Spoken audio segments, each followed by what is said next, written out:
The 2025 Normal Community High School football season is getting ready to kick off, and we are here with the head coach of the Normal Community Ironmen, Jason Drengwitz. Andrew Nauer with me this year as well, Joel Swanson here. And Coach, got to be excited for kickoff. Maybe just talk about the pre-game practices and the lead up now to Friday night. Yeah, I think everyone's excited this week getting into week one, but what everybody doesn't see is all the hard work that's gone in since January, our off-season lifting in the winter and the spring, our summer early morning practices and fall camp. It's been a long 6-7 months of working in the dark, but we've worked really hard. We got a good group of seniors, juniors, and a few sophomores, and we're excited. We had a lot of competition for a lot of different positions, and many of our players have risen to the challenge, and we're excited to see how that looks and what shows up on Friday night at home against Richwoods. I'm sure you're anxious to dig into the 2025 season, but for just a moment, we'll talk about a little bit about the program, where it's gone. Talk about maybe the last 2 years, maybe the program kind of taking off a little bit more here, and just some of the experiences that you've had in the last couple of seasons. Well, on the field, we've had a lot of transactional success, but I think that's all been a result of all the different things we've done behind the scenes transformationally with our players. Whether it's, we believe you got to do things other than train, practice, and play football. You have to serve together, volunteer, team build together, and I think that stuff has kind of started to really benefit our program. 2024, we went to the 7A semifinals, the first time we'd ever done that in program history. Really happy with that season. We're Big 12 champions. Last year we defended that title again and made it to the 7A quarterfinals and played the 7A state champions, a historically amazing program. Chicago Mount Carmel at the very end lost a touchdown. Disappointed we lost, but very excited and very proud of our players and how we hung in there that game. But I think all of our success has been related to all the work we've done in the dark, behind the scenes, focused breath work, trying to give our players tools to be calm in stressful situations, and just as much excited about things that we've accomplished on the field, also very excited about where we're at culturally in our program to allow our players not only be successful in football, but in other sports and in the classroom and in life in general. Yeah, they say that success breeds success. Talk about having success on the football field, and now that moves into guys being excited about being in the weight room, being at practice, and things like that. Yeah, our players, I believe, want to maintain that standard. We steal from Jalen Hurts that the standard is the standard. 1A is practicing and playing to our standard no matter who we're playing, no matter who the players are that we have. And then 1B is, you want to win. And I think every year when our players step into new roles, if they hadn't had a role before, they're excited for their opportunity to live up to the standard and maintain the expectations and the high level of play we've done here for a long time, long before I got here with, Coach Tharp, Coach Venerable, Coach Temples, all those guys. So you hope that those experiences the last 2 years for a lot of our guys leads to them being more successful in the field. You get extra weeks of practice by going deeper in the playoffs, getting more reps, and you hope that puts our guys that didn't necessarily start last year, who've won starting jobs now, to play at an even higher level. As we go into week one, how ready do you feel that the team is right now? Are you ahead or behind what you envisioned for this group? I think we're about right where we thought we would be, Andrew. We think we're in a good spot, but we're really never going to know until we play that first game. Yeah. We've got a lot of guys in new positions that never played really meaningful snaps under lights on Friday nights. I've been happy with how our off-season went. I was really happy with how our summer went. Been happy with fall camp. We've stayed healthy. Excited to get the opportunity to play. I would say we're about right where we are, but Friday night will tell us truly where we're at. We're excited. I feel good about this team. They're a very close-knit team. Our senior class is very close. They're close with the juniors. Not that our other teams haven't been, but from that standpoint, I feel like we're in a really good spot heading into week one. Talk about the quarterback position. You're replacing a player who started for 2.5 years for you. Talk about where that transition is right now going into Friday. Sure. Losing Kyle is always a big deal now. He's a great quarterback, but a great leader, great young man, great baseball player, great student, and hopefully his influence on the other guys is going to pay off. It was a 3-way competition heading into the summer between Lucas Beatty, Kyle's little brother, Mitchell Potts, another junior, and Noah Goley, a senior. And going into week one, playing Friday night, Lucas Beatty will be our starter, and Mitchell Potts will be his backup. So all those guys have done a great job putting in time, trying to improve their craft as a quarterback. It's a tough decision you have to make to pick a starter. We don't really believe in playing two quarterbacks. I don't think that's fair to anybody. Also, when you pick a starter, you have to give them some leash that they're going to make mistakes as new starters. But those other guys got to continue to prepare and be ready, because you never know when your number will be called. But going into week one, the starter will be Lucas Beatty.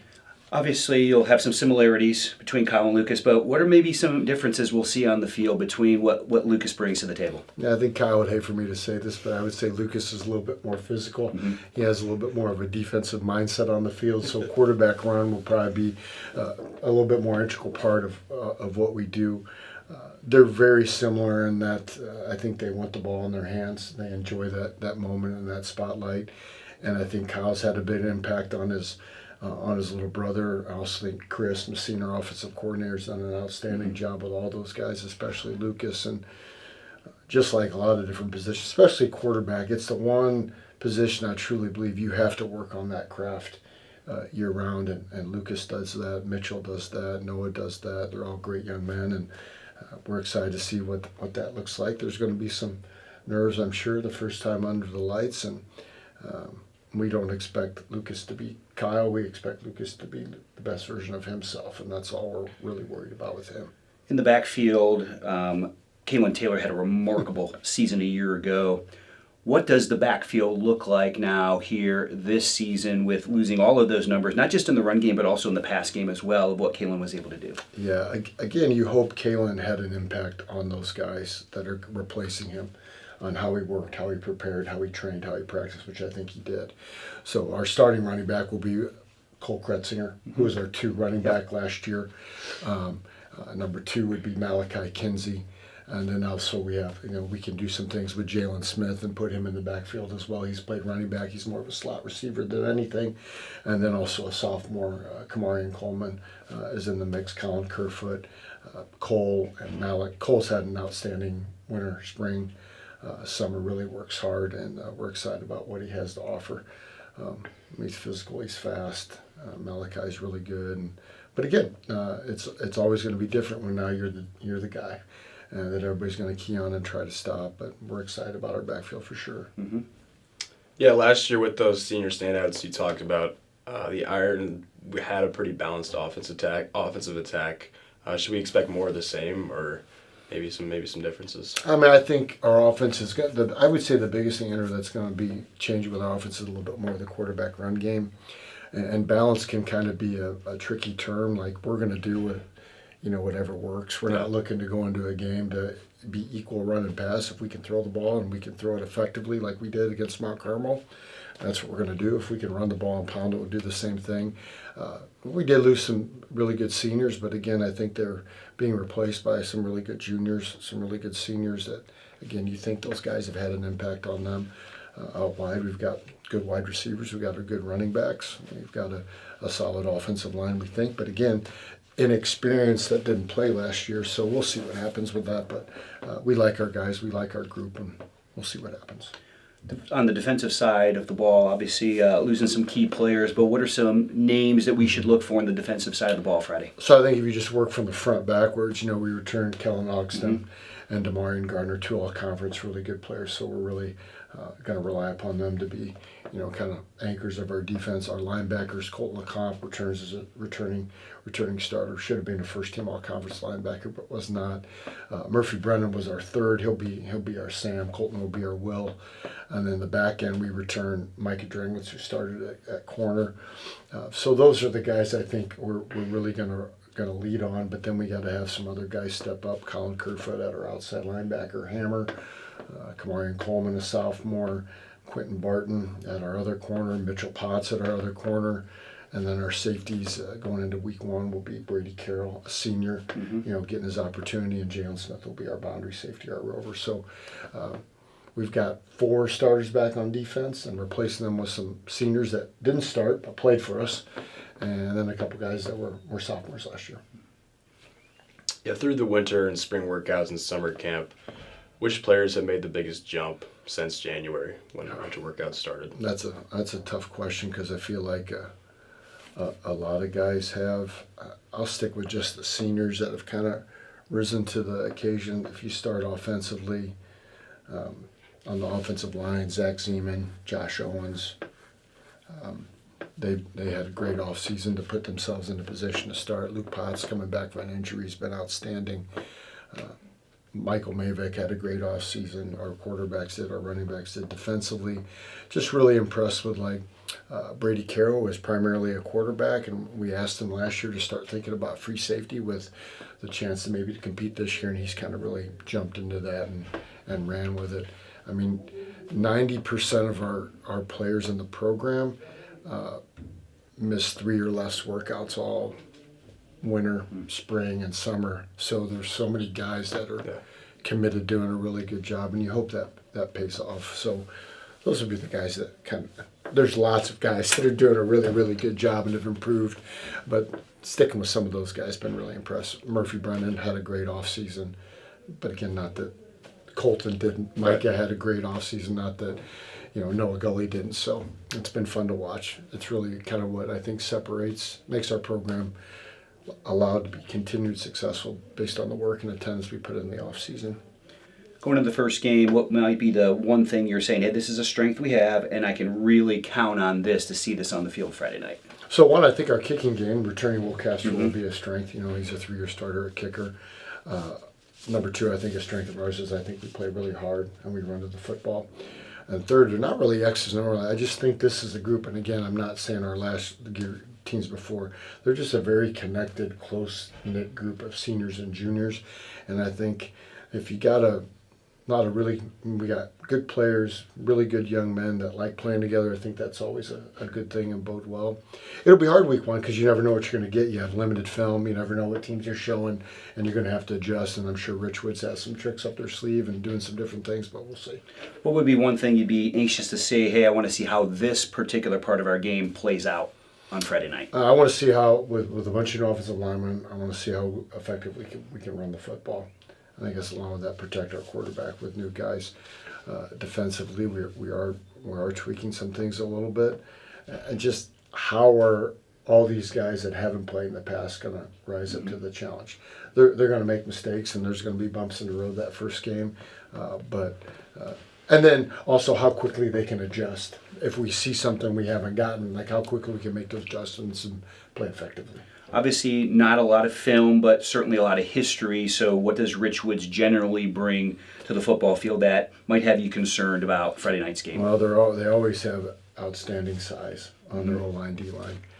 Now they have some of those guys that I believe play both ways. They've got two really outstanding, athletic, tall, long receivers that were really good. And if you remember our game last year, first play of the game, the guy was wide open. I mean, he cooked us, and we missed him, and then they hit a post later on, so that's it. And then I think their whole coaching staff just kind of prepares them really well, and typically I believe Richwoods is really tough and physical. You talked about Jalen Smith at the rover position. I know he plays offense as well. Are there any guys that we should expect to see playing both ways this year? Maybe not necessarily starting, but seeing reps on both sides of the ball? For sure, yeah. What we try to do is, if you're a starter on one side of the ball, we try to package you, have a specific package for you to play. So Jalen will be a primary defensive starter at rover, then we'll package him offensively. Michael Mavick is primarily a offensive player, but will be packaged, and then the rotation defensive back-wise. Brady Wolf, we moved him from tight end to tackle. He's another guy I should talk about that really has done an outstanding job. That's really shown out this offseason, but he also may start at nose for us. So those guys will be playing both ways.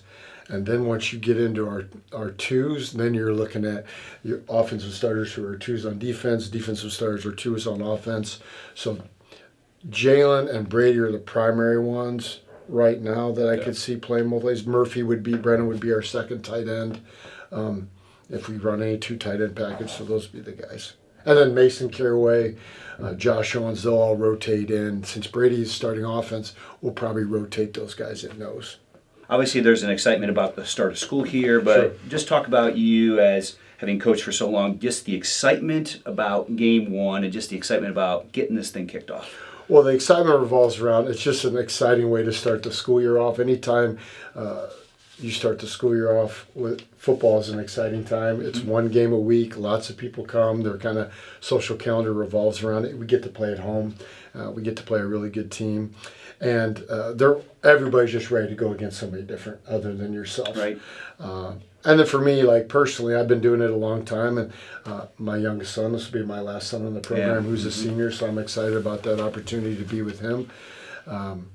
But the fall is always an outstandingly exciting time. College football is getting ready to roll. We got players all over the place playing college football.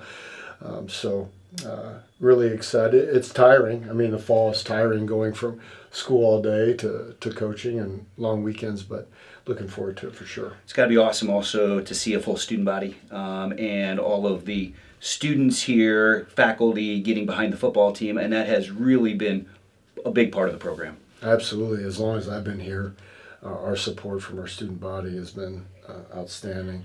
Our support from the staff has been just always very impressive, and hopefully that's a sign that they believe that we're doing things the right way and we're not, thinking we're an exclusive club that's better than everybody else. I hope that's not how people feel, because that's definitely not what we preach. And seeing everybody out there on Friday nights is always really exciting. But coworkers, students I have in class that don't play football, it's really, really fun. And I know our players greatly appreciate it, because it's not that way everywhere you go. There's sports not like that.